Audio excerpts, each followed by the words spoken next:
Folk Art Museum to step down. The American Folk Art Museum announced today that its executive director, Anne-Imelda Radice, has informed its board of trustees of her intent to retire early in 2018.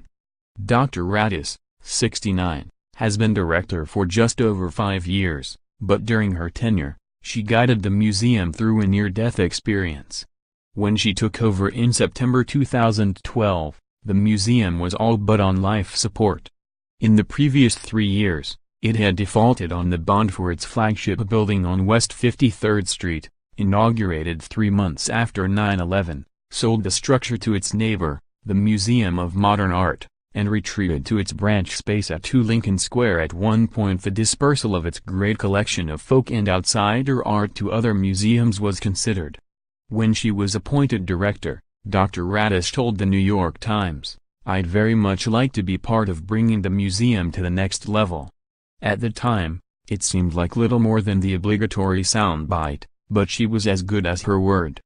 As director, she balanced the budget, raised over $15 million from private donors and foundations, created new education programs, expanded the board of trustees, and set in motion the process of digitalizing the museum's more than 8,000 works. She also strengthened the museum's already admired exhibition program by hiring its first curator of self-taught art and Art Brut. In addition, the museum recently opened its Collections and Education Center in Long Island City, Queens.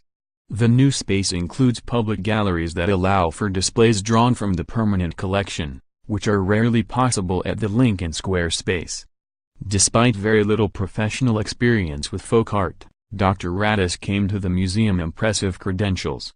She had been director of the Institute of Museum and Library Services, the federal government's largest cultural agency, held top posts in the National Endowment for the Humanities, Department of Education and the United States Information Agency, and served as the first director of the National Museum of Women in the Arts. In the announcement, Monty Blanchard, president of the museum's board of trustees, praised Dr. Radice for helping to restore the museum's position in the New York cultural landscape.